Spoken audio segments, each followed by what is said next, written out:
Halo, selamat pagi, guys. Kali ini Mbak Sukrip akan menceritakan pengalaman. Sebut saja namanya Ucok, guys. Waktu itu, tahun 1979. Ucok saat itu masih berusia 7 tahun, guys. Perekonomian orang-orang di desanya Ucok pada waktu itu bisa dibilang masih rendah, guys. Orang-orang yang makmur di daerah sana itu masih bisa dihitung dengan jari. Masih sedikit sekali, guys. Kebanyakan di sana itu orang susah. Di desanya itu, mata pencaharian mereka hanyalah bertani dan berkebun. Berkebun itu pun, guys, tidak untuk dijual, tapi untuk kebutuhan sehari-hari saja. Bila ada kebutuhan mendesak, mereka menukar hasil perkebunan mereka dengan cara barter, guys. Seumpama padi ditukar dengan gula atau pakaian dan lain sebagainya, guys. Jadi taraf kehidupan mereka belum merata pada saat itu, guys. Tapi ada satu orang yang kehidupannya makmur di desa itu, yaitu sebut saja Ibu Asih. Mereka itu keluarganya kaya raya, guys. Tapi anehnya di keluarga itu setiap tahunnya ada kematian dari anggota keluarganya, guys. Konon katanya kekayaan mereka itu dihasilkan dari pesugihan, guys. Dan keluarganya yang menjadi tumbal. Satu persatu keluarganya itu meninggal tanpa sakit, guys. Dari anak, mertua, hingga yang terakhir itu suaminya. Hal itu didukung dengan bukti dia itu membangun rumah yang sengaja dikosongkan, guys. Tentunya itu menjadi bahan pertanyaan dan kecurigaan bagi warga setempat.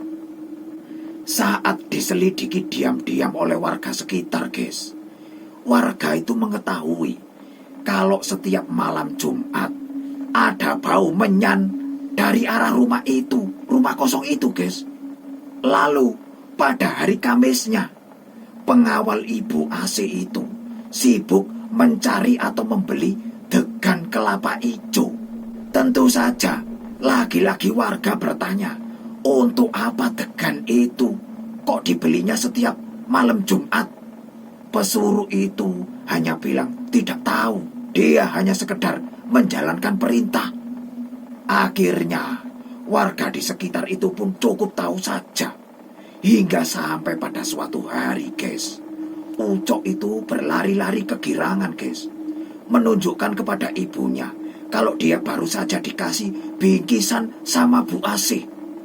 Bawa apa kamu, Cok? Kok lari-lari, Cok? Ini, Bu, saya dikasih bingkisan sama Bu Asih, kata Ucok sambil merobek kantong plastik, guys. Dan setelah terbuka, Ucok langsung menyantapnya. Ibunya yang melihat itu hanya tersenyum dan geleng-geleng kepala. Apa itu, Cok? Ini kue bolu, Bu. Ibu mau nggak? Sudah, buat kamu saja. Setelah selesai menyantap makanan itu, guys, Ucok kembali bermain bersama teman-temannya. Waktu pun berlalu begitu cepat. Jam sudah menunjukkan pukul 17.30. Ucok pun lalu pulang dan segera mandi. Saat sedang mandi, Ucok mendengar bapaknya ngomong kepada ibu, "Tumben, Bu, Ucok kok mandi jam segini?" Sambil mengetuk pintu kamar mandi, bapaknya berkata, "Cok, Ucok, cepetan, Bapak tunggu berjamaah sholat maghrib." "Iya, Pak, ini saya sudah selesai." Singkat cerita, setelah Isya, Ucok dan bapaknya baru pulang dari masjid, guys. Sedangkan ibunya sedang tadarus, guys, membaca Al-Quran, guys. Dan Ucok pun langsung menuju ke kamarnya. Tidak lama kemudian, dia pun terlelap tidur, guys. Kemudian disusul oleh bapak dan ibunya. Suasana malam itu pun menjadi sangat sunyi, guys. Di keheningan malam, guys, sekitar jam 12, tiba-tiba angin kencang bertiup mirip angin puting beliung. Samar-samar, guys, terdengar suara dari kejauhan memanggil-manggil nama Ucok. Ucok, Ucok, gitu, guys. Suara itu disertai dengan angin yang menderu. Tapi, guys, suara itu tidak putus-putus memanggil namanya. Ucok, Ucok, gitu terus. Saat itu, Ibu Ucok pun lalu terbangun. Tiba-tiba, guys, dia mendengar jelas suara ringkikan kuda. Seperti membawa kereta gitu, guys. Gemerincingnya itu bergerak mengelilingi rumah. Kemudian, bapaknya pun terbangun, guys. Sontak, mereka menghampiri kamar Ucok dan segera membopongnya ke tengah rumah. Di antara sadar dan tidak, guys, ibunya mendekap Ucok dengan erat, sedangkan ayahnya membaca ayat-ayat suci Al-Quran sambil menyipratkan air di setiap sudut ruangan, guys. Maklumlah, guys, keluarganya ini adalah keluarga muslim yang taat. Bila ada sesuatu, guys, mereka itu selalu meminta pertolongan kepada Allah SWT dengan cara membaca ayat-ayat Al-Quran tentunya, agar permohonannya cepat terkabul. Lanjut lagi, guys. Tiba-tiba angin beserta suara yang memanggilnya tadi itu perlahan mereda dan menjauh. Disusul dengan suara kereta kuda yang terdengar pergi menjauh, guys.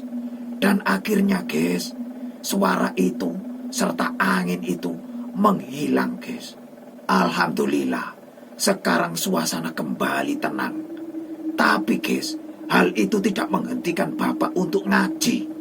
Saat itu, antara sadar dan tidak, bapaknya itu mendengar bisikan goib, guys. Anakmu terjaga dari ancaman kereta kuda cupang sampai kapanpun. Anakmu tidak bisa ditumbalkan. Gitu, guys, suaranya, guys. Keesokan harinya, di saat mereka sedang berkumpul, guys, mereka membahas kejadian semalam bersama paman dan ibunya. Kebetulan waktu itu pamannya berkunjung ke rumah Ucok, guys. Tidak lama kemudian, guys, di sela-sela mereka ngobrol, mereka mendengar pengumuman dari toa masjid. Pengumuman itu menyatakan bahwa kalau mertua Ibu Asih telah meninggal semalam. Ibu dan bapaknya pun langsung kaget. Berarti Ucok gagal dijemput tadi malam ini, Bu. Kemudian mertuanya sendiri yang kena. Iya, Pak. Kasihan ya, bulan lalu anaknya yang sematawayang juga meninggal tanpa sakit. Kira-kira apakah ini bisa dilaporkan, Dik? Pamannya menyela pembicaraan, guys. Lalu bapaknya Ucok ngomong, ya perlu bukti kalau membuat laporan semacam itu, Mas. Pada akhirnya mereka semua terdiam, guys. Persoalan seperti ini memang belum ada titik terangnya dari dulu sampai sekarang. Waktu pun berganti. Keadaan desa mereka pun kembali tenang, guys. Sebetulnya bukan satu masalah saja yang diciptakan oleh Bu Asih ini. Ada banyak pedagang kecil di sekitarnya itu dibuat bangkrut. Sebab Bu Asih pun punya toko serba ada. Ada cerita salah satu warga. Dia itu sebagai pedagang di sekitar situ, guys. Suatu hari pedagang itu didatangi oleh siluman ular. Ular itu, guys, besarnya itu sebesar guling. Tapi, guys, ular itu bergelantung di atas kelambu. Secara logika nggak masuk akal, guys. Mosok ular sebesar itu bisa gelantung gini di atas kelambu? Aneh. Lalu ular itu berdesir, guys. Tapi desiran ular tersebut bersuara seperti suaranya Bu Asih, yang jelas-jelas melarang untuk berdagang. Dan kemudian, guys, ular itu mengeluarkan bercak bisahnya cerwot gitu, guys, ke arah etalase dagangan warga tersebut, seolah-olah mengancam dia agar dia tidak berdagang lagi. Pedagang itu menjadi semangat ketakutan ke wanita, guys. Setahun pun berlalu, guys. Kembali warga dihebohkan oleh kematian suami Ibu Asih. Anehnya, ketika semua keluarga itu meninggal, selalu disertai dengan angin kencang seperti puting beliung. Dan itu pernah dialami oleh Ucok dan keluarganya kemarin, guys. Angin kencang, langitnya itu gelap gulita, guys. Lalu, kejadian itu mesti tengah malam. Hal ini, guys, semakin meyakinkan kalau Ibu Asih adalah seorang pemuja iblis. Setelah kematian suaminya, Bu Asih berhasil membeli berhektar-hektar tanah, guys. Lalu di tahun yang sama, guys, Bu Asih ini pergi naik haji. Tapi guys, setelah kembali dari haji, Ibu Asih ini semakin berulah. Suatu hari, warga itu menukar padi ke rumah Bu Asih dengan harga, guys. Harganya itu nyekik leher gini loh. Tidak masuk akal. Nilai tukarnya itu, murah banget. Pokoknya, guys, Bu Asih itu tega banget sama warga situ. Tapi, guys, Tuhan tidak mengizinkan manusia berbuat dolim selamanya. Di tahun kedua, Bu Asih jatuh sakit. Tubuhnya itu penuh dengan sisik ular, guys. Setelah itu, kulitnya itu mengelupas dan mengeluarkan bau busuk yang sangat menyengat. Harta goibnya pun terkikis habis, guys. Hingga akhir kematiannya, guys.